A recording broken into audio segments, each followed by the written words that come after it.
जय श्री कृष्णा दोस्तों। आज का हमारा विषय है, क्या मांस खाना सही है या गलत। आइए इसके बारे में जानते हैं। भक्तों, मांसाहार पुण्य है या पाप। आज इस संदर्भ में हम आपको एक कथा सुनाने जा रहे हैं। यह बात उन दिनों की है जब भगवान श्री कृष्ण अपने बालपन में थे। एक बार जब श्री कृष्ण एक पेड़ के नीचे बैठे बांसुरी बजा रहे थे, उसी तरह एक हिरण दौड़ता चला आया और उनके पीछे जाकर छिप गया। वो हिरण बहुत ही घबराया हुआ था। भगवान श्री कृष्ण ने उसके सिर पर हाथ फेरते हुए कहा, क्या हुआ, तुम क्यों छुप रहे हो। उसका पीछा करते हुए एक शिकारी भी वहां आ पहुंचा और बोला, यह मेरा शिकार है, इसे मुझे दे दो, इस पर मेरा अधिकार है।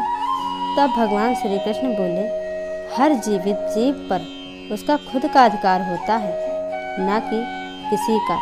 तब वह शिकारी क्रोध में बोला, यह मेरा शिकार है, इसे मैं पका कर खाऊंगा। तब भगवान श्री कृष्ण बोले, किसी भी जीव को मार कर खाना पाप की श्रेणी में आता है। क्या तुम पाप के भागी बनना चाहते हो। मांसाहार पुण्य है या पाप, क्या तुम धर्म को नहीं जानते। तब वह शिकारी बोला, मैं तुम्हारे जितना शिक्षित तो नहीं कि यह जानूं कि मांसाहार पुण्य है या पाप, पर मैं यह जानता हूँ कि जीव को मार कर खाना इसमें कोई हर्ज नहीं है। मांसाहार से तो एक तो वह जीव को जीव बंधन से मुक्त कर रहा है, फिर क्यों मांसाहार से मना किया जाता है। मांसाहारी होने को क्यों नहीं कहा जाता है। वैसे भी मैं इसको मारकर नीच योनि से मुक्ति दिलाकर पुण्य की ही कमा रहा हूँ, फिर इस पर पाबंदी क्यों है। इसे तो प्रोत्साहित करना चाहिए। जहाँ तक मैंने सुना है, जीव हत्या तो शास्त्रों में भी बताया गया है। राजा लोग शिकार किया करते थे। ऐसे तमाम तर्क कर देते हुए कि श्री कृष्ण से पूछा कि फिर क्यों ये मांसाहार गलत है और पाप की श्रेणी में आता है। पाप ही, अब आप ही बताइए, मांसाहार पुण्य है या पाप। भगवान श्री कृष्ण समझ गए कि इसकी बुद्धि मांस खाने के कारण तमाशिक हो गई है और उसने सोचने और समझने की बुद्धि भी खो दी है। फिर भगवान श्री कृष्ण बोले, इस अतहीन विषय पर पहले मैं कोई राय नहीं लूँगा।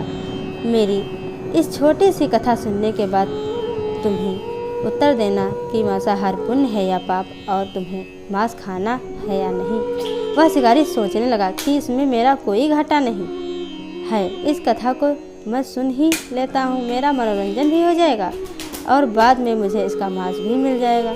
तो भगवान श्री कृष्ण ने अपनी कथा आरंभ की। एक बार मगध में खाद्य संकट खड़ा हो गया तो अन्न का उत्पादन कम रहा। राजा को चिंता हुई कि यदि इस समस्या का शीघ्र निदान नहीं किया गया तो सुरक्षित अनाज कोष भी खत्म हो जाएगा और संकट भीषण हो जाएगा।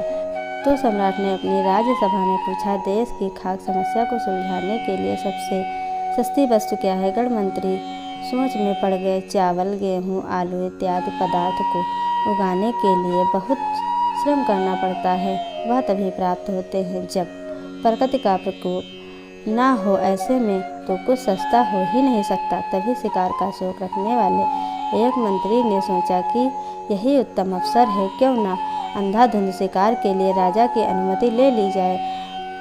उसने सभा में कहा कि सबसे सस्ता खाद्य पदार्थ है मांस, इसके लिए धन का खर्च भी नहीं है और पौष्टिक खाना भी मिलता है। सभी सामंतों ने इस बात का समर्थन कर दिया, लेकिन मगध के प्रधानमंत्री अभी भी चुप रहे। सम्राट ने पूछा, प्रधानमंत्री आप चुप क्यों हो हैं, आपने कोई अनुमोदन नहीं दिया, आपका क्या मत है। प्रधानमंत्री ने कहा, मैं यह नहीं मानता कि यह कथन सही है कि मांस सबसे सस्ता पदार्थ है। फिर भी इस विषय पर मैं अपने विचार आपके सामने कल रखूँगा। प्रधानमंत्री उसी रात मांसाहार का प्रस्ताव रखने वाले सामंत के घर पहुँचे। सामंत ने इतनी देर रात प्रधानमंत्री को अपने घर आया देखा तो वह घबरा गया। किसी अनिष्ट की आशंका से वह काँप गया। प्रधानमंत्री ने कहा, संध्या को महाराज बीमार हो गए, उनकी हालत बहुत ही खराब है। राज्य वैद्य ने कहा है कि किसी शक्तिशाली देह का 2 तोला मांस मिल जाए तो राजा के प्राण बचाए जा सकते हैं। आप महाराजा के सबसे विश्वास पात्र हैं, इसीलिए आपसे योग्य कौन होगा। इसके लिए आप जो भी अमूल्य लेना चाहें ले सकते हैं। आप कहें तो इस काम के लिए मैं आपको 1 लाख स्वर्ण मुद्राएं भी दे सकता हूँ। एक बड़ी जागीर भी आप मांग सकते हैं, बस आप अपनी इच्छा कहें। मैं कटार से आपके हृदय को चीर कर बस 2 तोला मांस निकाल लूँगा। यह सुनकर समंत के चेहरे पर का रंग फीका पड़ गया। वह सोचने लगा कि जब जीवन ही नहीं रहेगा तो लाख स्वर्ण मुद्राओं को से मैं क्या करूँगा, और बड़ी जागीर भी किस काम आएगी। वह झटपट अंदर भागा और अपनी तिजोरी से 1 लाख स्वर्ण मुद्राएं लेकर आया। मुद्राएं देकर उसने प्रधानमंत्री के पैर पकड़ लिए और गिड़गिड़ाते हुए बोला, श्रीमंत, मैं आपकी 1 लाख मुद्राओं में अपनी 1 लाख मुद्रा और मिला देता हूँ। इस पैसे से आप किसी और सामान के हृदय का मांस खरीद ले, किंतु मुझे जाने दें, यह बात किसी और को पता ना चले। मैं आपको आग्रह करता हूँ। प्रधानमंत्री जी यह सब समझ चुके थे। वह उसे थोड़ी और मानसिक पीड़ा देना चाहते थे। प्रधानमंत्री ने आगे कहा, सामंत, आप शरीर से बलिष्ठ हैं, आपकी कद काठी महाराज से मिलती जुलती है, इसलिए राजवैद्य ने खास तौर पर आप ही का नाम लिया। आपके दान से हमारे अच्छे राजा की जिंदगी बच सकती है। आप कहें तो मैं आपको प्रधानमंत्री का पद देने को तैयार हूँ और खुद आपका कर्मचारी बनकर रहूँगा, पर प्रजा से हमारे राजा ना छीने। सामंत तो फंसता हुआ दिख रहा था। उसने शरीर का अंग वस्त्र रखकर अपने जूते भी पहन लिए। जैसे ही वहाँ से भागने वाला था, वहाँ तुरंत प्रधानमंत्री के पैरों से लेट गया। उसने याचना की, प्रधानमंत्री ने, मैं इसके योग्य नहीं हूँ। जब प्राण ही नहीं रहेंगे तो प्रधानमंत्री पद या राजा सिंहासन का भी मिल जाए तो मैं उसका क्या करूँगा। आप चाहे तो मेरा सब कुछ ले लें, पर मेरे प्राण ना लें। मैं अपना ये भवन और सारा धन आपको सौंपता हूँ। रातों रात राज्य से निकल जाऊँगा। इतना कहकर वह घोड़े की ओर भागा और जैसे ही अपना घोड़ा गठने लगा, आवाज़ आई, अभी अभी अपने पीछे गए तुम अपने परिवार को भी छोड़े जा रहे हो। सामंत बोला, मेरे प्राण से प्रिय कुछ भी नहीं। जब जीवन ही ना रहेगा तो कुटुंब का क्या करूँगा। जब जीवन रहा तो ऐसे ही सुखी रह लूँगा। इतना कहकर घोड़े पर छलांग लगाकर बैठ भी गया। वह अभी चलने को ही था कि प्रधानमंत्री ने घोड़े की साख पकड़ ली। वह सामंत से बोला, भागने की जरूरत नहीं है, आप आराम से घर पर ही रहो, मैं किसी और का प्रयास करता हूँ। यह कहकर प्रधानमंत्री वहाँ से चले गए। प्रधानमंत्री के वहाँ से जाने पर सामंत के अंदर कुछ जान तो आई, परंतु बेचैनी बनी रही। उसकी नींद खराब हो चुकी थी। मुद्राएं लेकर प्रधानमंत्री बारी बारी से सभी सामंतों के घर पहुँचे। वहाँ सभी से राजा के लिए हृदय का 2 तोला मांस मांगा, परंतु कोई भी राजी ना हुआ।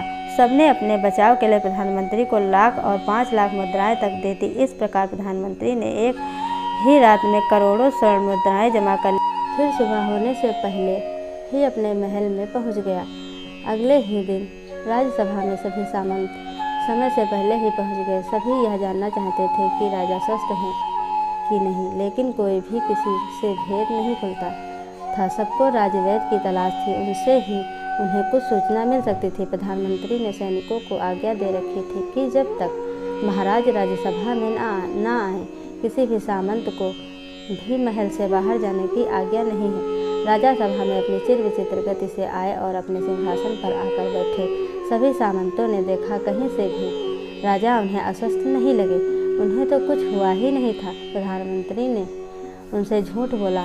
हर सामंत के मन में यही विचार चल रहा था, पर कोई भी किसी और को कुछ भी न बोल रहा था।